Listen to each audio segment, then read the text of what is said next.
আসসালামু আলাইকুম রহমতুল্লাহি ওবারাকাতুহ। চলতেছে পবিত্র জিলহজ মাস, সম্মানিত মাস। এই পবিত্র জিলহজ মাসের প্রথম দশকে আরাফার দিন রয়েছে। ৯ জিলহজ আরাফার দিন। এই দিনটি অত্যন্ত দামি দিন। পবিত্র জিলহজ মাসের প্রথম দশক আল্লাহর কাছে অনেক দামি। এই 10 দিনের মধ্যে আবার জিলহজ্জের ৯ তারিখ আরাফার দিন আরও বেশি দামি আল্লাহ তাআলার নিকটে। সুবহানাল্লাহ। এই ইয়াউমুল আরাফা, আরাফার দিনে ৯ জিলহজে কুরবানির আগের দিনে আপনারা এই ৬টি আমল করতে ভুলবেন না।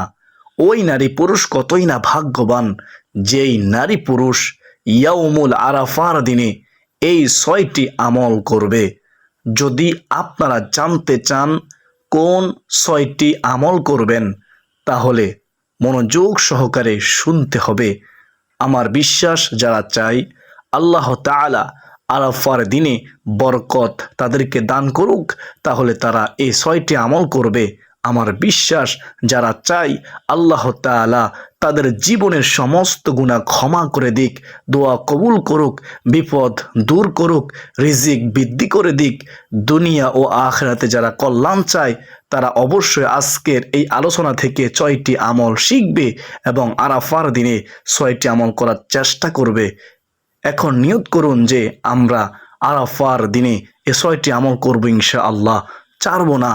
আমি গুনাহগার, আপনাদেরকে সংক্ষিপ্তভাবে ৬টি আমলের কথা বলে দেব ইনশাআল্লাহ। ধৈর্য সহকারে শেষ পর্যন্ত শুনতে থাকুন। জিলহজের এই মাস অত্যন্ত দামি মাস, সম্মানিত মাস। জিলহজের ১০ দিনের মধ্যে ৯ জিলহজ ইয়াউমুল আরাফার দিন ইসলামের অন্যতম শ্রেষ্ঠ এবং মর্যাদাপূর্ণ দিন। এই দিন আল্লাহ তাআলা বান্দাদের সবচেয়ে বেশি জাহান্নাম থেকে মুক্তি দেন এবং দোয়া কবুল করেন।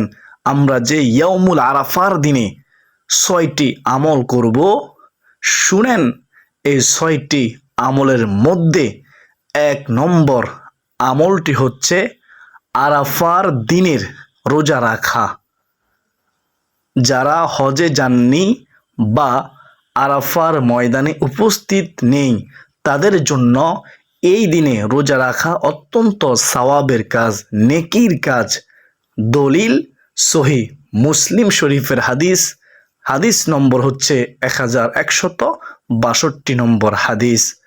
রাসূলুল্লাহ সাল্লাল্লাহু আলাইহি ওয়াসাল্লাম বলেছেন, আরাফার দিনে রোজার ব্যাপারে আমি আল্লাহর কাছে আশা করি যে তিনি এর মাধ্যমে, এই রোজার মাধ্যমে পূর্ববর্তী ১ বছর এবং পরবর্তী ১ বছরের গুনাহ ক্ষমা করে দিবেন।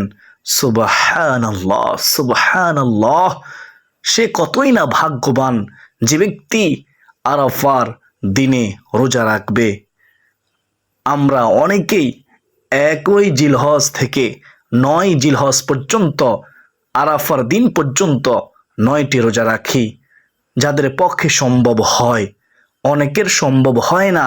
আমরা দুর্বল, আমরা পারি না ৯টি রোজা রাখতে। তবে আমরা কমপক্ষে ইয়াউমুল আরাফা, এই আরাফার দিনের রোজা রাখার চেষ্টা করব ইনশাআল্লাহ। আমরা 2টি রোজা রাখবো যদি সম্ভব হয়, আমরা 3টি রোজা রাখবো যদি সম্ভব হয়। 7 তারিখ, 8 তারিখ, ৯ তারিখ, এই 3টি রোজা রাখার চেষ্টা করব। যদি কেউ 3টি রোজা রাখতে নাও পারেন, কমপক্ষে 8 তারিখ, ৯ তারিখ আপনারা এই 2টি রোজা রাখবেন। জিলহজ মাসের ক্যালেন্ডার দেখে নেবেন জিলহজ মাসের 8 তারিখ কী বার পরে, ৯ তারিখ কী বার পরে। আমাদের বাংলাদেশে আরাফার দিন ৯ জিলহজ আসার আগে সৌদি আরবে যেখানে আরাফার ময়দান, সে আরাফার ময়দানে হাজী সাহেবরা একদিন আগে উপস্থিত হয়ে যায়।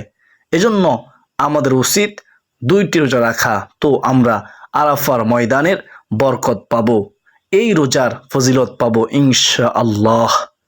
যদি কারো পক্ষে 2টি রোজা রাখা সম্ভব নাই হয়, তাহলে আপনার ৯ জিলহজ আরাফার দিনে অর্থাৎ কোরবানির আগের দিন রোজা রাখবেন। রোজা নিয়ত করবেন কিভাবে শুনেন। আপনি যখন ভোর রাতে সেহরি খাবেন তখন নিয়ত করবেন আমি আগামীকাল আরাফার দিনের একটি নফল রোজা রাখার নিয়ত করলাম। এভাবে নিয়ত করলেই হয়ে যাবে। নিয়ত সংকল্প ইচ্ছা করা। আপনি ইচ্ছা করলে হবে যে আমি আগামীকাল আরাফার দিনে নফল রোজা রাখবো, তাহলে নিয়ত হয়ে যাবে। নিয়ত না করলে রোজা হবে না। যদি কেউ ভোর রাতে সেহারি খেতে না পারেন কিন্তু আপনার ইচ্ছা আছে রোজা রাখবেন, আপনি পারবেন রোজা রাখতে না খেয়েও, তাহলে আপনি কি করবেন? রোজা রেখে দিবেন। যদি সম্ভব হয় রাখতে পারবেন আপনি রেখে দিবেন। সেহরি না খেলেও রোজা হয়। অনেকে মনে করেন সেহরি না খেলে রোজা হয় না। সেহরি খাওয়া সুন্নত, এর মধ্যে রয়েছে বরকত, কল্যাণ। যাই হোক, আশা করি বুঝতে পেরেছেন। এখন আমরা জানবো 2 নম্বর আমল। 2 নম্বর আমলটি হচ্ছে বেশি বেশি করে তওবা ও ইস্তিগফার করা। সেই পবিত্র 9 জিলহজ আরাফার দিনে, সম্মানিত দিনে। দলিল সহি মুসলিম শরীফের হাদিস। হাদিস নম্বর হচ্ছে 1348 নম্বর হাদিস। শুনবেন মনোযোগ দিয়ে। আরাফার দিন আল্লাহ তাআলা বান্দাদের বিপুল সংখ্যায় ক্ষমা করেন। তাই নিজের গুনাহের জন্য লজ্জিত হয়ে বেশি বেশি ক্ষমা প্রার্থনা করা উচিত আমাদের প্রত্যেকের। ইয়াউমুল আরাফার দিনে যত বেশি পারবেন তওবা করবেন, ইস্তিগফার পড়বেন, আল্লাহ তাআলার কাছে ক্ষমা চাইবেন চোখের পানি ছেড়ে দিয়ে। কার জন্য? জানি সেই ইয়াউমুল আরাফার দিন জীবনের শেষ দিন হয়ে যায়। বছরে একদিন ইয়াউমুল আরাফার দিন আসে, আমরা গুরুত্ব দেব ইনশাআল্লাহ।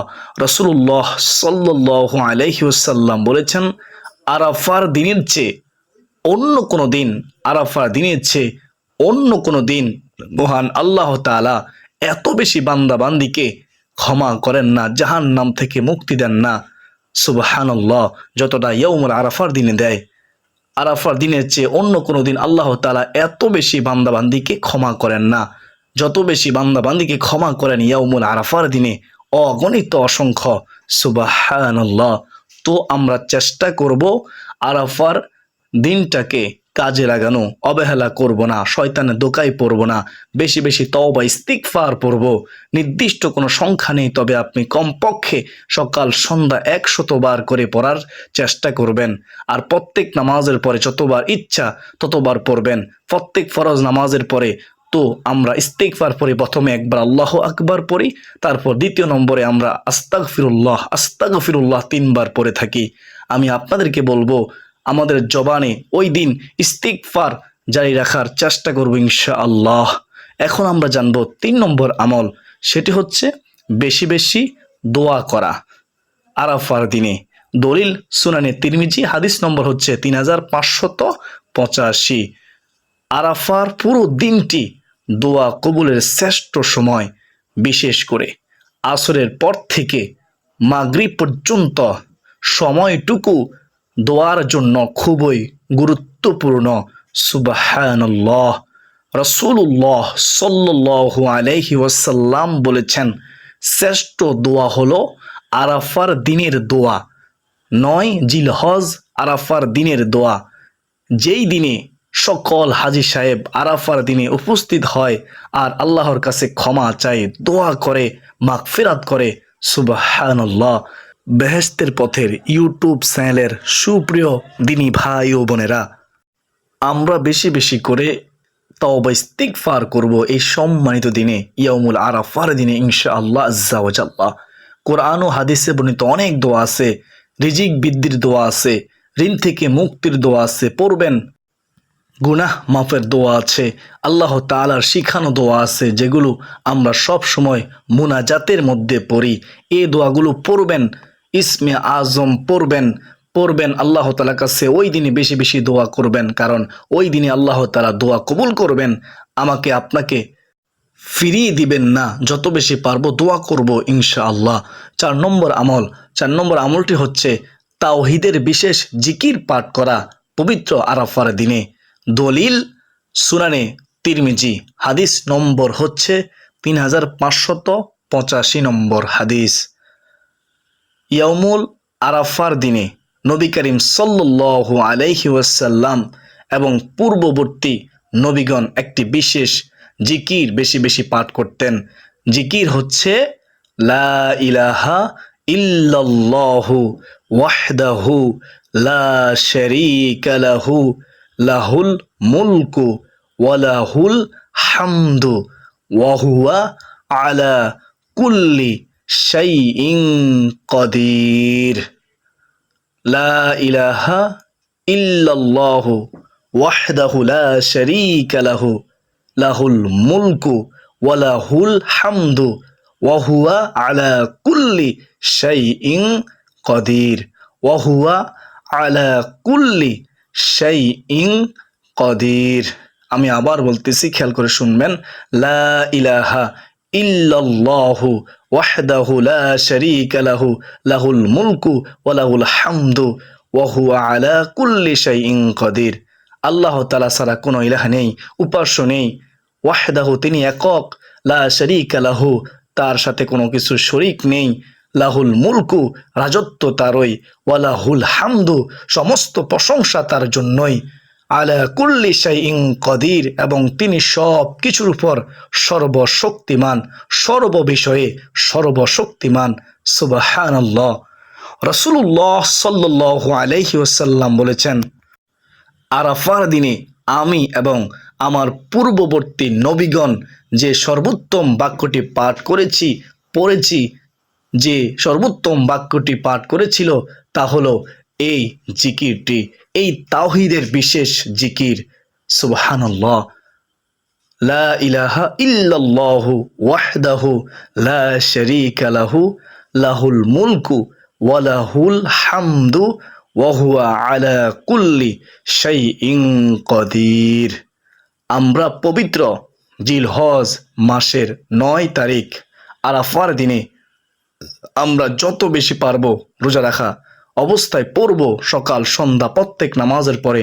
নির্দিষ্ট কোনো সংখ্যা নেই, আপনি প্রত্যেক নামাজের পরে পড়বেন, যখন সুযোগ পাবেন তখনই পড়বেন এই দোয়াটি। হাজী সাহেবরা বেশি বেশি করে ইয়াউমুল আরাফার দিনে একত্রিত হয়ে সবাই একসাথে এই দোয়াটি পাঠ করে থাকে আরাফার ময়দানে। আমরাও পাঠ করব আল্লাহকে খুশি করার জন্য ইনশাআল্লাহ। আল্লাহ তাআলা আমাদের সবাইকে এই বিশেষ জিকিরটি পাঠ করার, এই দোয়াটি পাঠ করার তৌফিক দান করুন, এই দোয়াটি শিখার তৌফিক দান করুন। সকলে বলি আল্লাহুম্মা আমিন। আমরা নিজেরাও শিখব এবং অপরকে আমরা শেখানোর চেষ্টা করব, এবং ভিডিওটি শেয়ার করে সবাইকে জানার সুযোগ করে দেবে ইনশাআল্লাহ। এখন আমরা জানব 5 নম্বর আমল, যে আমলটি আমরা 9 জিলহজ করব। 9 জিলহজ থেকে শুরু করব। তাকবীরে তাশরিক, আল্লাহু আকবার, আল্লাহু আকবার, লা ইলাহা ইল্লাল্লাহু ওয়াল্লাহু আকবার, আল্লাহু আকবার ওয়ালিল্লাহিল হামদ। 9 জিলহজ ফজর থেকে 13 জিলহজ আসর পর্যন্ত প্রত্যেক ফরজ নামাজের পর পুরুষদের উচ্চ স্বরে এবং নারীদের নিচু স্বরে একবার তাকবীরে তাশরিক বলা ওয়াজিব। প্রত্যেক ফরজ নামাজের পরে একবার ফরজ নামাজের সালাম ফিরে সাথে সাথে কমপক্ষে একবার বলা হচ্ছে কি ওয়াজিব। যাদের উপর নামাজ পড়া ফরজ তাদের উপর তাকবীরে তাশরিক বলা ওয়াজিব। এছাড়া সারাদিন সুবহানাল্লাহ আলহামদুলিল্লাহ আল্লাহু আকবার বেশি বেশি পড়া মুস্তাহাব। বেশি বেশি করে পড়বেন এই সম্মানিত দিনে, ইয়াউমুল আরাফার দিনে, যেদিনে আল্লাহ তাআলা অসংখ্য বান্দা বান্দিকে ক্ষমা করবেন, যেদিন আল্লাহ তাআলা অসংখ্য বান্দা বান্দির দোয়া কবুল করবেন, বিপদ আপদ দূর করবেন। আল্লাহকে ডাকলে আল্লাহ তাআলা তার ডাকে সাড়া দিবেন। সুবহানাল্লাহ। সেই তাকবীর তাশরিকটি হচ্ছে আল্লাহু আকবার, আল্লাহু আকবার, লা ইলাহা ইল্লাল্লাহু ওয়াল্লাহু আকবার, আল্লাহু আকবার ওয়ালিল্লাহিল হামদ, ওয়ালিল্লাহিল হামদ। আবার বলতেছি, শিখবেন, মুখস্থ করে নেবেন, সন্তানকে শিখান, পরিবার সবাই মিলে শিখেন, পড়েন, ওয়াজিব বিধান। আল্লাহু আকবার, আল্লাহু আকবার, লা ইলাহা ইল্লাল্লাহু ওয়াল্লাহু আকবার, আল্লাহু আকবার ওয়ালিল্লাহিল হামদ। দলিল, পবিত্র কোরআনে আল্লাহ তাআলা বলেন যেন তারা নির্দিষ্ট দিনগুলোতে আল্লাহর নাম স্মরণ করতে পারে। সূরা হজ আয়াত হচ্ছে 28। ইবনে আব্বাস রাদিয়াল্লাহু তাআলা আনহু এর মতে নির্দিষ্ট দিন বলতে জিলহজের প্রথম 10 দিনকে বোঝানো হয়েছে। রাসূলুল্লাহ সাল্লাল্লাহু আলাইহি ওয়াসাল্লাম ওই এই দিনগুলোতে বেশি বেশি তাহলিল, তাকবীর ও তাহমিদ পাঠ করতে বলেছেন। অর্থাৎ সুবহানাল্লাহ সুবহানাল্লাহ বেশি বেশি পাঠ করতে বলেছেন। আল্লাহু আকবার বেশি বেশি পাঠ করতে বলেছেন। লা ইলাহা ইল্লাল্লাহ বেশি বেশি পাঠ করতে বলেছেন। আলহামদুলিল্লাহ বেশি বেশি পাঠ করতে বলেছেন। মুসনাদে আহমদ শরীফের হাদিস, হাদিস নম্বর হচ্ছে 5446 নম্বর হাদিস। সুবহানাল্লাহ। তো অত্র হাদিস দ্বারা আমরা বুঝতে পারলাম আমরা ইয়াউমুল আরাফার দিনে বেশি বেশি করে এই জিকিরগুলো করব, এই তাসবিহ তাহলিল পড়ব ইনশাআল্লাহ আজ্জা ওয়াজাল্লাহ। কার জন্য জানি ইয়াউমুল আরাফার দিন 9 জিলহজ জীবনের শেষ দিন হয়ে যায় বলা যায় না। আবার বাঁচলে 1 বছর পরে আমরা ইয়াউমুল আরাফার দিন পাবো। আমরা অবহেলায় কাটাবো না ইনশাআল্লাহ। এখন নিয়ত করুন, আল্লাহর কাছে সাহায্য চান, আল্লাহ আরাফার দিনে আমাদেরকে জিকির করার তৌফিক দাও। প্রিয় দিনী ভাই ও বোনেরা, অবশ্যই খেয়াল রাখবেন আরাফার দিন থেকে শুরু হয়ে যাবে তাকবীরে তাশরিক 13 জিলহজ পর্যন্ত। 9 জিলহজ থেকে 13 জিলহজ পর্যন্ত প্রত্যেক ফরজ নামাজের পর পর পড়বেন একবার করে। যাদের উপর নামাজ ফরজ তাদের উপর এই তাকবীরে তাশরিক বলা ওয়াজিব। ওয়াজিব তরক করলে কবিরা গুনাহ হবে। যদি কোনো ওয়াক্ত কাজা হয়ে যায় তখন আপনি যখন কাজা আদায় করবেন, আদায় করার পরে তাকবীর তাশরিক আদায় করে নেবেন। আশা করি বুঝতে পেরেছেন। এখন আমরা জানবো 6 নম্বর আমল, সেটা হচ্ছে সর্ব অঙ্গ প্রত্যঙ্গকে পাপ কাজ থেকে বাঁচিয়ে রাখা। অত্যন্ত গুরুত্বপূর্ণ বিষয়।